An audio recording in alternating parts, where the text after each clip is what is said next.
The new Transgender Persons Protection of Rights Amendment was passed by the Parliament recently, and it has received almost consistent backlash from the trans community for its detachment from the lives it claims to actually protect. So we spoke to Advocate Kanmani Ray of the Madras High Court, who broke down the law both from a legal perspective and from her lived experience. From self-identification concerns to criminalization of trans lives, she explained how this bill is actually a step backwards. But before we begin, I would like to know how you're dealing with this news. Before we start into the questions and what the law is, how are you dealing with this news and how is the community responding to it? There's been a lot of anxiety and panic. A lot of people have been feeling extremely disappointed and angry, to be very, very frank, with the way the this government has brought the bill suddenly without, I mean, there's a National Council for Transgender Persons for a reason under the Act. And what they've done now is, I mean, all the trans members of the National Council have, some of the members at least have gone public, four Right. members, but they've not been consulted. Right. So intersex members. So A lot of anxiety and anger. Right. it's a lot of anxiety and anger. And see, the 2019 Act NALSA judgment, and then the 2019 Act gave an impetus to trans persons to come out. I mean, trans persons opened up even before that. Right. Trans persons have been existing forever. But and then Jane Kaushik judgment also happened recently, and that gave a huge impetus to trans persons to open up. And so many people are at different stages. So everyone is in a very angry, sad, and disappointed, and a lot of panic and anxiety because people have started transitioning. This bill is effectively like taken away rights that the Constitution holds, as a promise to us, as a We'll get to that. We'll get to that part of the statute in a bit. But obviously there are broader themes at play here before we get into that. To be very frank, personally, I'm a trans woman. I don't. I opened up in 2016 earliest to some of my friends, and we are in 2026. Back then, also there was a bill, and what we feel is, in 10 years we are back again at the same moment. Right. It's a very regressive step. It's a regressive step. I don't have an ID card. Right. As a lawyer, I have not gotten any ID card. I've not started transition. Everyone's situation is different, right? I'm 30 years old. Everyone's situation is different. Tomorrow, if some of us have to argue or at least appear, where seniors might argue before different high courts and Supreme Court, I will argue as the other person arguing for the government or anyone else does not have a personal impact. But I will have a personal impact if the court decides against us. And I have full faith in courts that they won't. I hope so. Right. That would be the next steps. But before we get into it, as a lawyer, I wanted to know, when you look at the letter of the law here, when you look at the act itself and the changes it has brought in since the 2019 act, what are maybe the two biggest problems for you, when you see the act itself? The biggest problems, in fact, are three. And I will rather, since everyone is talking about self-identification, I will start with the problem that this bill has if it becomes an act, is criminalization.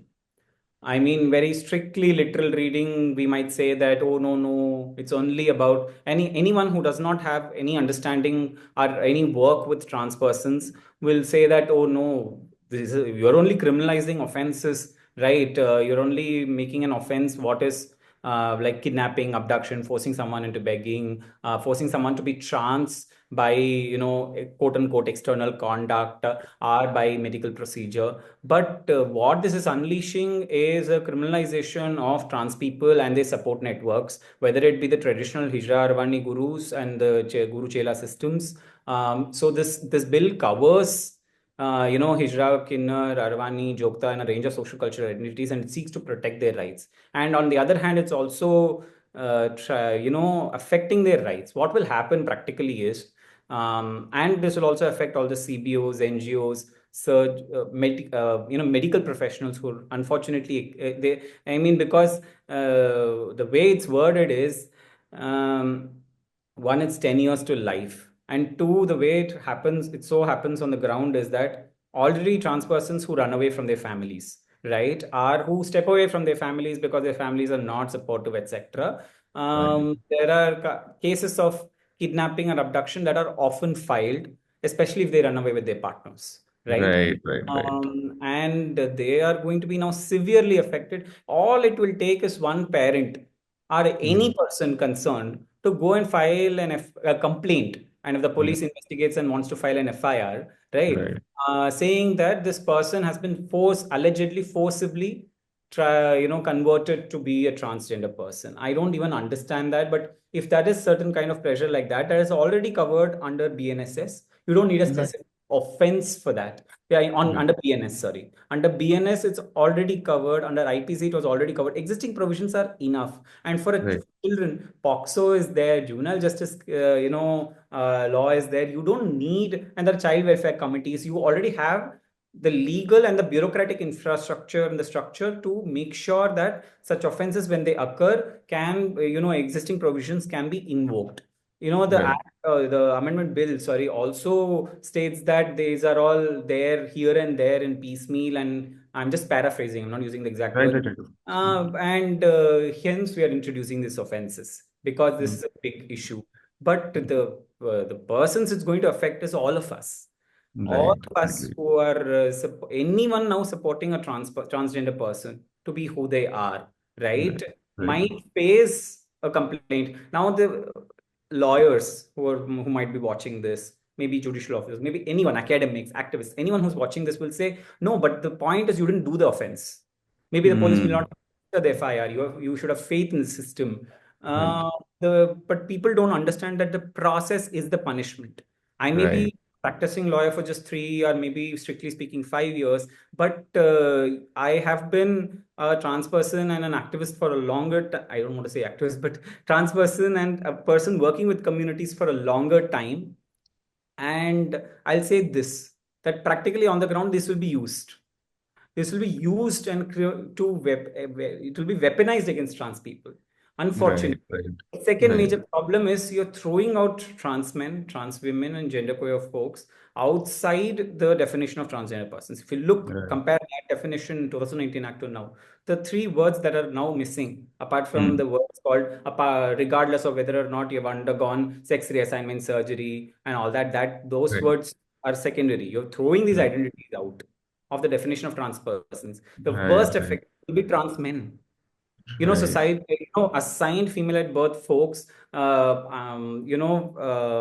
whom society considers as women, are Mm. already pushed into marriages, and at a very early age, and there is very limited choice and mobility, even for a Right. single woman, or even for a woman who wants to exercise the choice whether or not to marry, right? Exactly. And in the case of trans men, how are you expecting, them to, survive and open up as trans men, right, Right.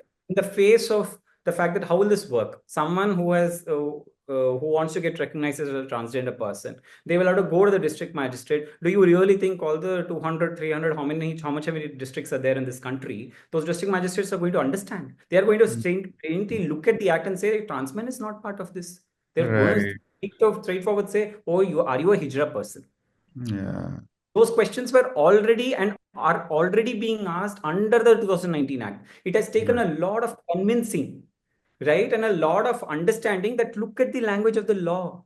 Now, in Right. the law has withdrawn those protections and is Mm. seeking to withdraw the rights that is constitutionally guaranteed. Right. Tra- that's another major impact, right? Right. The Right. next major impact, what this bill does is it's medicalizing the entire process of Right. recognition of who is a transgender person. It has limited the identity. If I were to summarize, it's criminalizing the support networks of trans people. It is throwing trans men, trans women, genderqueer persons out. When we began, you talked about how is the community perceiving it? What do you think personally? As a transgender woman, right? I can no Right. longer get recognized as a transgender person Right. without, any kind of medical procedure, and that word is thrown out. How am I going to Right. convince anyone, right? Right. Right. Right. Whether it's a I want family, legal I system. want to get into this a little more because as someone who has a personal stake in this, I wanted to know how do you deal with the fact that this is not just something that is on you now. There's the personal autonomy is being taken over by the state and they're trying to medicalize it as much as they can, like you said, like you just mentioned. There are like multiple pressure factors in play here. Like how do you like navigate that?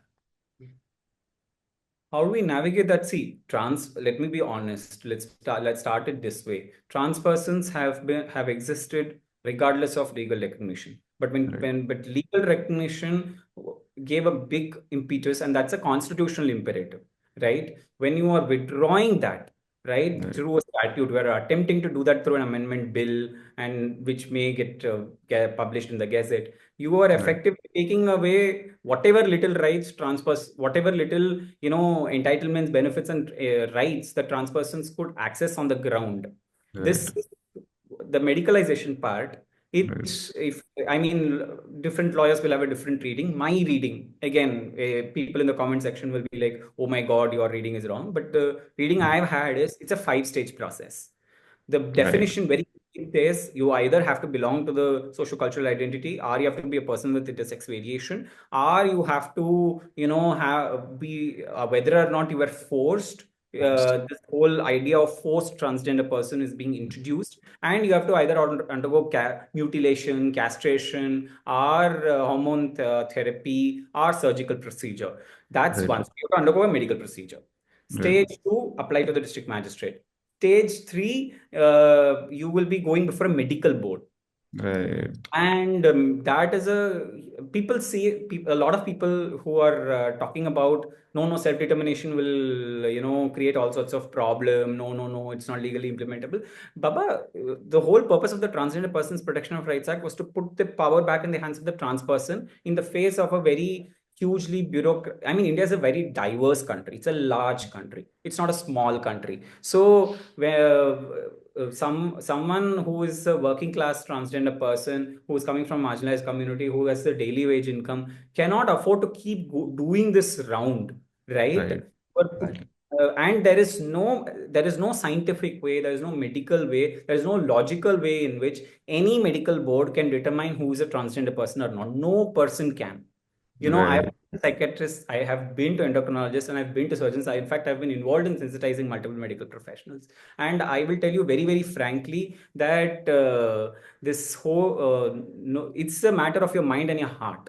It's a matter of your determination. This is now taking it away and bureaucratizing and medicalizing it. It is putting yes, the power in the hands of district magistrate, the court, the medical board, the police officer, everyone else to determine how your life is going to look like, right? right, The third, in fact, the medical board stage, after that, it is putting a lot of the fourth stages, you have to go back to the district magistrate. And the district magistrate has to be satisfied right, to support this bill. Might also hypothetically have this reading that no, what happens if a medical board rejects an application, right? right. Magistrate needs to have something, but you are also effectively, the other way it can be read is you are effectively giving discretion to the district magistrate, Mm, right, to reject a medical board's recommendation as well, and which might be in favor of a trans person and say that yes, the trans person, we see that this application is correct and we yeah, want this to go ahead. It is empowering the district magistrate to refer the matter to another set of medical experts. So it's a 5-stage process. What was essentially a 1 or 2 stage process is now a 5-stage process. How many trans mm, persons have access to lawyers? How many trans persons have access to this kind of I mean, medical board. right, I don't want to get into it very detailed, but medical board means who? I mean, it has to be ideally doctors who and medical professionals who deal with trans persons' healthcare, right? Gender affirmative healthcare, right? It cannot be just generally any doctor, which means right, that it will be most likely a psychiatrist or a psychologist or a mental health professional. It will be an endocrinologist. It will be a surgeon, and it might even be a counselor. It might be a hospital administrator. So it might be 3 to 5 member board or even more.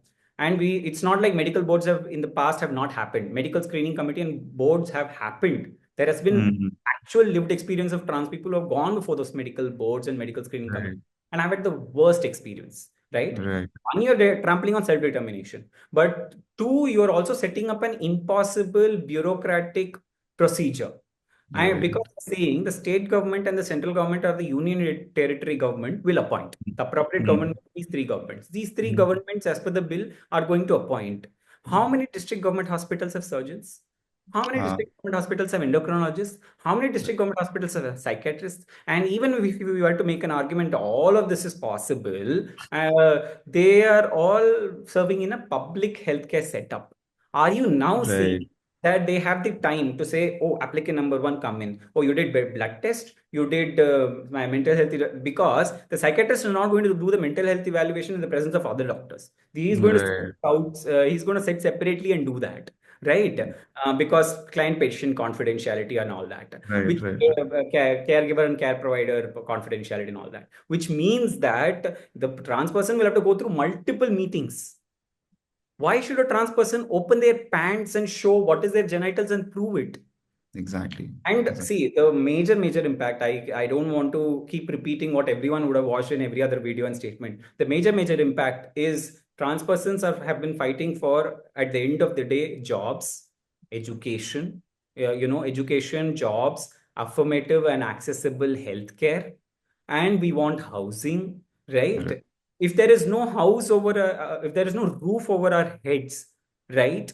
What's the point?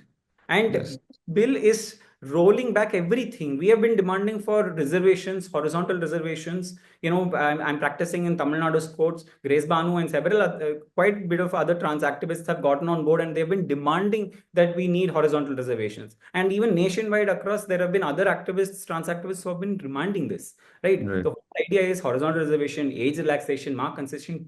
Why do we need it? The idea is that our starting points, right, as transgender persons, especially transgender persons who happen to be Dalit, Bahujan, or Adivasi, are, if we want to be very strictly legal, from various social categories of OBC, SC, ST, do not have the same starting points as Exactly. everyone else. How are you expecting them to compete with Right. everyone else on the same? I mean, how many coaching centers are accessible to trans persons?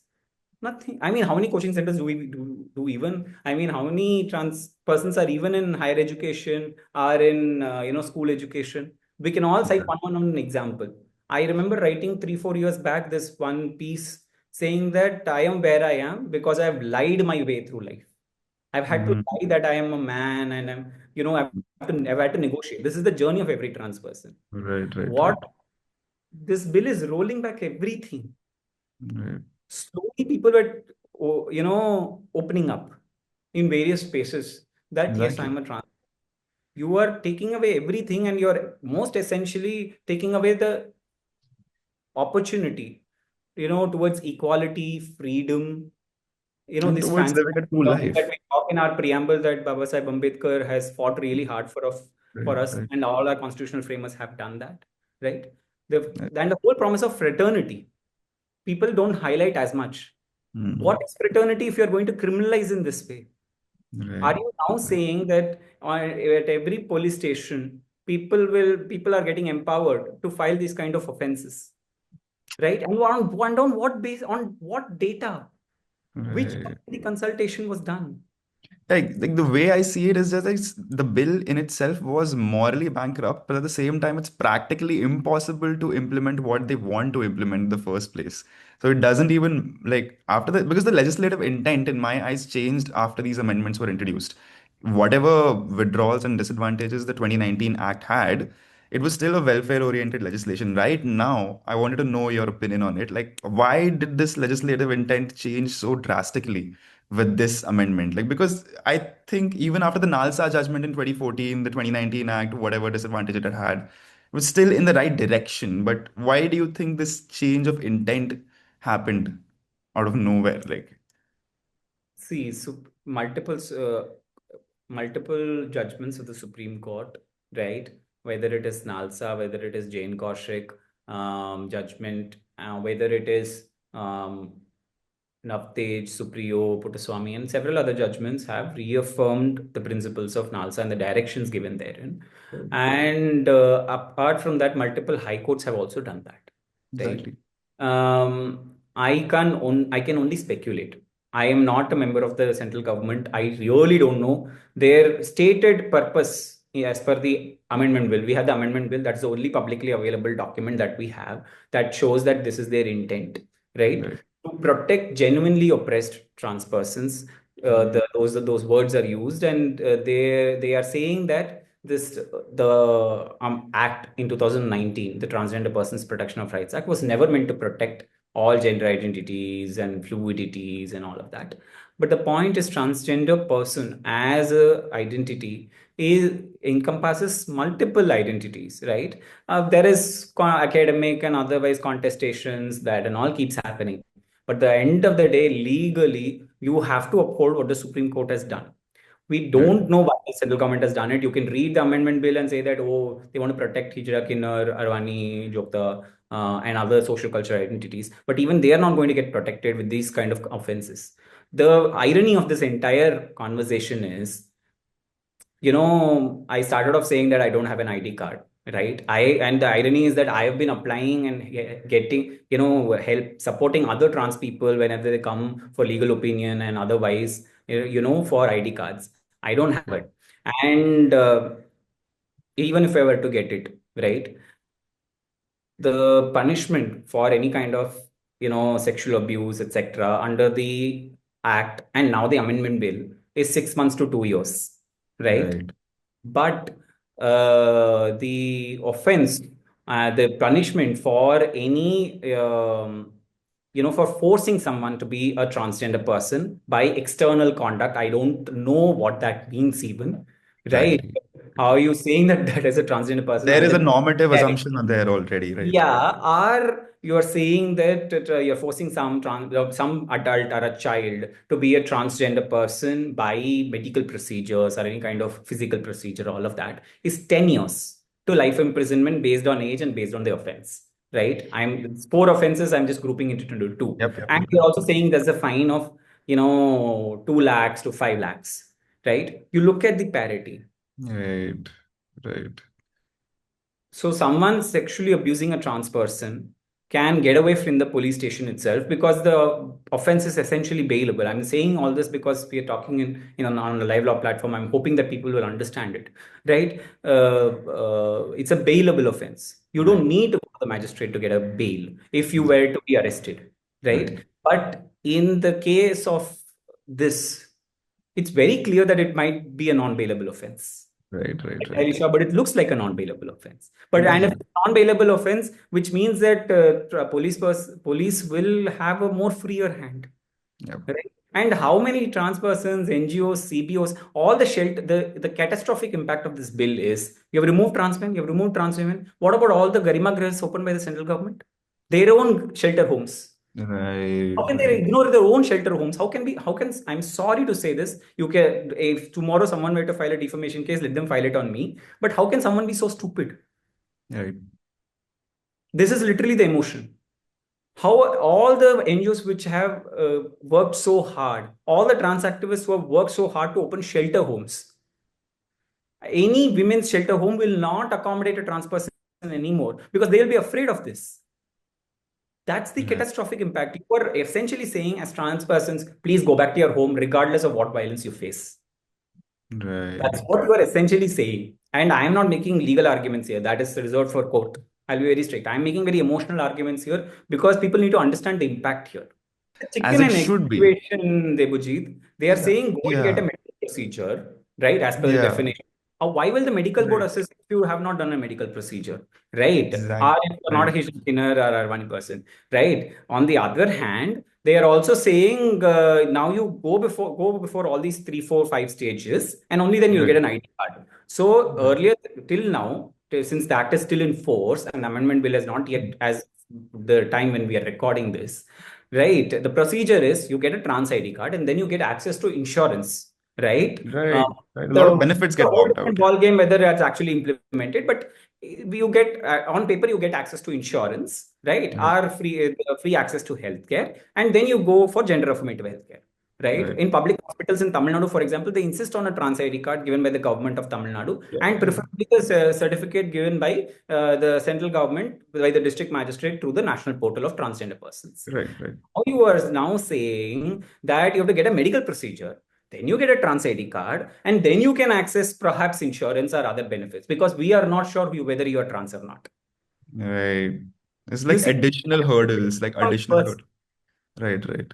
This is so, and what happens to all the infrastructure of national portal and all that erected? Barely 30,000. I mean, people, all the MPs have harped on this, so I'll just repeat it for the sake of people listening to this. The census of 2011, which has been quite contested, the data says 4 lakh something is the census number of trans persons. 2000, let me remind you, one, they did not have a proper procedure for enumerating trans persons back then. The category was very limited. They didn't understand it. Number two, NALSA judgment had not come in. There was no Transgender Persons Protection of Rights Act. So the first census where there was a hope that we might get counted more accurately, there'll never be a proper count because people are transitioning. There are people who may not get an ID card. People may not want to open up to that. So, enumerator or surveyor, whoever comes, the officer comes to take the census done. But the point is, we might get a more accurate number. And so 4 lakh to 5 lakh is the number we have now. No matter how much criticism is there is a lot of criticism for that number. The actual number of applications is somewhere between 30,000 to 40,000 only. Are you now afraid of 30,000 to 40,000 people? Yeah. Is the central government so scared of that much? I mean, I don't understand the legislative intent and the purpose for bringing this in and rolling back rights when it does not make any legal sense. You're violating Supreme Court judgments. More than violation of Supreme Court judgments, you're violating the fundamental rights not given under the Constitution. Supreme Court judgment are not have fundamental rights. Number two, Supreme Court judgment. Number three, you are literally deleting most of the identities. And most importantly, you are saying personal sex variations, right? You have not banned sex reassignment surgery that is forcibly done on intersex infants and children. Why are you bringing in and you're pathologizing? Now, if you look the definition compared to 2019, right? 2019 Act definition was only 3 aspects. Now you are adding 2 more aspects and pathologizing and saying that you are only your body. You are your genitals. You are the hormones floating in your blood. You are the chromosomes that is part of your DNA. You're nothing but that. I actually wanted you to explain this point to me because we won't take more of your time, like I know. But this particular part about the NALSA judgment also mentioned that they're moving away from the biological test that has been followed by most of the countries, and they're not going to agree with it. But this thing, after 12 years of the same judgment, takes a few steps back. I want you to explain it to the lay audience, why this idea of self-identity is important to move away from the biological test. Because there is absolutely no test that is going to say whether you're trans or not. Number one. And this has been reaffirmed by multiple, I mean, doesn't need reaffirmation, but I'm just saying for the sake of people who will say that, oh, you are not medically qualified. Exactly. Exactly. That's right. Multiple, I mean, World Health Organization, International Classification of Diseases, ICD-11, has very clearly said that gender, dysphoria and gender incongruence, right, is not a medical condition, right? Trans persons are not a diagnosis, right? The simple way it works is, children are born. See, children are born, right? And at birth, it is decided what is your sex or gender. I mean, people just decide what's your sex. All right. People grow up. People may not be and at birth also, some may have intersex variations, which is quite visible in terms of the genitals. Some may not. It's a range of variations, right? Maybe hormones, chromosomes are, hormones or chromosomes are external genitalia, all that. Now, people grow up. People may be completely comfortable with their sex assigned at birth. Many people may not be. Right. Many people, if you are so hell-bent on saying, oh, sex versus gender and all that, I will just simply say, people declared you as man or woman. Not everybody is comfortable with that. People grow up, people feel that they feel differently, and they want to get recognized and be seen legally as themselves. That's all. It's a very simple way, regardless of whatever boxes you invent. Whether it is, and there are, I mean, how did people survive? Where, trans people survived, not all groups, but multiple trans groups survived pre-independence. India is a republic of 70, 71, 75 years, right? 1947, we got independence. 1950, we had the constitution. Before that, how did trans groups survive? Everyone talks about how British were so oppressive, right? We had a colonial legacy. In colonial legacy, how did trans people survive? How did trans people, if they were existent back then, how did they survive, say, pre-British under monarchies? Today, everyone is like, oh my God, monarchy is a problem, right? How did we survive? There was also caste system. There was religion. There was limited mobility, and there were no women's rights in the modern sense as we understand it today.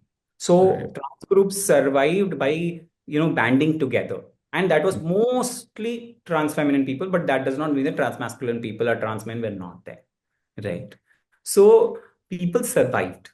It's not like people didn't, but many of them lost, many of them died, many of them did not have rights, right? Then the modern sense discourse. So it's not like this is a modern phenomena, it's not a colonial phenomena, and it's not definitely a Western phenomena, right? There are Hijra, Kinnar, Arvani groups.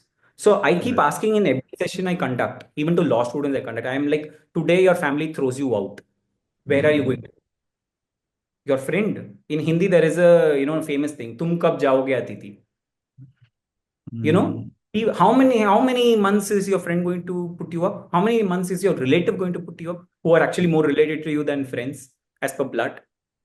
How many months, say, even an NGO going to put you up in the modern sense of democracy and all these shelter homes and everything? Right. People survive through these spaces. So self-identity is important. There is no other way. No medical board, no psychiatrist. See, the way psychiatrists work is they are going to rule out other conditions. Exactly. Right? But many people don't want a medical ID. There are trans persons who have comorbid conditions. We all have grandmothers and grandfathers. How many trans persons who are at our grandmother and grandfather's age and have multiple comorbid conditions and probably have not gotten a trans ID, are you expecting them not to go for a medical board? Right. Why should they strip their pants or get a medical test done to prove that they're trans? Right. We've been proving ourselves our entire life. Right. Right? And it won't work. There are many people who don't want medical determination. Who is allowed to certify me? Right? Right. Way the present act works is to get a trans ID card. You don't need a medical determination. You don't need a medical intervention. To get a male or female ID card, you need either hormonal intervention or surgery, depending on your interpretation. The rules say certificate of medical intervention, which is a very broad term. Any kind of medical intervention is fine, right? There are trans persons wanting to see our identity is not dependent on a medical procedure. If we want to do a medical procedure, it's to make ourselves comfortable. Right. And there are many other factors. Right. You are now essentially taking away what you said. You're essentially taking away that autonomy and saying that you put a you put a needle in your body. Very simply, the self-identity thing, right? There is no other person who can really say whether you're trans or not, right? Psychiatrists and psychologists only rule out, right? And they can only assess, they can document. But every person does not want to go to a doctor. Now, forcing every person to go to a doctor, right? And that's not done. That's not, the NALSA talked about moving away from the biological to the psychological test. The idea was that you have to respect the trans person's identity when they are declaring a trans person. This bill effectively deletes right to self-perceived identity. This bill says you will decide your identity after you satisfy these conditions. And that is not, some trans person who's, everyone has this, everyone, in fact, has this experience of trans persons begging on the streets, right? And either people are very scared or they are all like, oh my God, these people are not, right? But the point is, are you now expecting so many of them to go before the doctor to certify themselves and leaving no choice to them? Right? Right. Just because you are scared that the benefits and the entitlements should go to the real trans person. I don't believe in this binary of real and fake trans persons, which is quite peddled by a lot of people, right? Right. One, they says they're a trans person, they're a trans person. Yeah, That's they're all. using it as an excuse to weaponize this. Like, See, we will there's say, I know the arguments that is going to be there in the yeah, comment section here. I have seen right, that for the last 10 years. I've seen that in sessions where I address law students, where I right, address advocates, where I address even judicial officers. I've seen right, this. They will right, say, what about entitlements? What about women's single spaces? Baba, your legal recognition does not have to depend on these concerns. These concerns can be settled in other ways.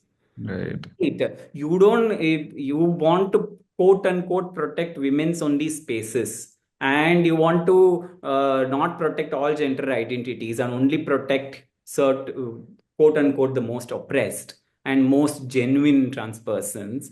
Baba, you don't need to like take away the legal recognition from everyone, right. That's right? exactly All the groups to do that. that is the most frustrating argument that comes That's the from most that. exactly. Right, right, right. I mean, see, many in the community themselves in trans communities won't agree because there's need for widespread consultations. But since I am a lawyer practicing with the Madras High Court, I can say that I have written a letter to the Madras High Court because this is personally affecting me. I'm not going to talk to 100 different people. This is about me, my problem. And I have written and I've said, can you just introduce one more gender neutral washroom in the Madras High Court? Right, right. So that I don't have to worry about some woman getting uncomfortable or some man getting of course those spaces should also be inclusive. We have to fight Hmm. for inclusion there, but that's a secondary battle. Primarily, I Right, want to go to the washroom and just get on with my life. right, right. Right? There are so I mean, why isn't there a thought process that trans persons are also human beings at the end of the day? Yeah, it's like What there's are a you going to hierarchy. Yeah, sorry, sorry. Go on. what are you going to get by throwing trans persons under the bus and saying that, oh, we will put you through so much violence because we want to protect our spaces and you are all abominations? Okay, Right. your violence is done, your thing is done, and then what? What comes Hmm. after that? Because we will survive somehow. But so many of us will tend to lose education, jobs, and everything is at stake now. Yeah, if there's a hierarchy of This, concerns for them, their selfish insecurity or irrational insecurity is above any fundamental right that a trans person can the get. Like standard that's comment will be, if we are allowed to self-identify, I can self-identify as a chair. I can self-identify as a moon. that's a yeah, Self-identify as the prime minister. All of this will happen, right? I don't want to even waste any more time addressing that. That's exactly, not right, what we work in the framework of law. We are not talking about that at all. exactly. True, I true, mean, true. the 2019 Act was functioning well. Yeah, Was the entire, everyone in the community was asking, all the major leaders of the community were asking, the 2019 was functioning well, right? right, It's right, already a lot of barriers that are there even within the act. right, Wo- Baba, you have not taken out time to ban conversion therapy. You have not taken out time. The Jane Kaushik judgment, in fact, hmm, said simplify the process for, I'm paraphrasing again, simplify the process for getting ID cards. Jane right, Kaushik's judgment, left, right, and center, gave clear directions and constituted a Supreme Court committee. right, It happened in October, November, December, somewhere around this time, just 2, 3 months right. back. And Yeah. now we see this bill. Hmm. Whoever wants to make a conclusion, make a conclusion. They don't want to obey a Supreme Court judgment, that's pretty much clear. Yeah, that though have they have indicated very clearly through their actions. And then the way they rushed it through, they knew that people were going to come up with dissent and they were going to point out the flaws in the bill, but they rushed it through so quickly. That was very, And it's very bad concerning. drafting, frankly, actually. It's very bad drafting. I Right. For all the rights conversation we talk as a lawyer, very strictly speaking, it's extremely bad drafting. Someone who has done it has no understanding of trans persons' lives, and I feel the provisions are deliberately vague, and it will Yeah, have very chilling effect on trans persons' lives. That much. right, right, right, right. It's not just about your exclusion anymore. Right. It's about your criminalization, and you Hmm. don't come inside, you get this much level of medicalization. So, Right, right, right. I mean, you talked about the act, you talked about the experience. I wanted to know to round it up by asking you what are the next steps? Because this feels like a step backwards. what would be the next step forward for you as a community? See, the with all due deference, I've spoken quite a lot of with a lot of anger because this personally affects me, and I worked so. I mean, many of us have worked so hard to get here. Through our trans elders did not have anything, Exactly. right? Many trans people don't survive beyond the age of 60 or 70. It's very rare to even see someone who is 70. It's very rare. But while cis people are surviving at 60 and 70, our age life expectancy is so low, right? Many people, I'm sorry, trigger warning, die by suicide. I have tried to die by suicide. I don't want to bring this up to trigger anyone, but fortunately, uh, this this bill is insensitive to all those concerns, right? Right. I'm not again saying anything emotional. I'm just stating the fact. No, And the next steps is this bill has taken us backwards, no doubt. The Honorable Prime Minister himself on the floor of the Parliament has said how much India is progressive, right? And how much India has progressed. Now you're regressing. So if the president withholds assent, considering the enormity of the bad impact that this bill is going to have, we would be very, very grateful. People are in the process of writing to the Honorable President to withhold assent and send it right. back to the Parliament, but Right. we don't know. Subject to what the Honorable President, if the Honorable President were to assent, the next step will be, of course, approaching courts, because this does not stand constitutional scrutiny. It violates fundamental rights. It is a very bad. I mean, the statement of intent, objects and reasons doesn't justify. There is no clear justification for such arbitrary actions, and it violates our right to equality, freedom, life. And most importantly, it does not. I mean, we were moving towards, the first generation of rights, second generation of rights, third generation of rights we talk about, right? We're moving towards socio-economic rights. Right. Now you're taking us back and saying that no rights. Right. Courts, I hope the constitutional courts are watching, high courts and supreme courts, and because this kind of a bill, if we were to stand, then I mean, what's the point of our constitutional ideals? Right.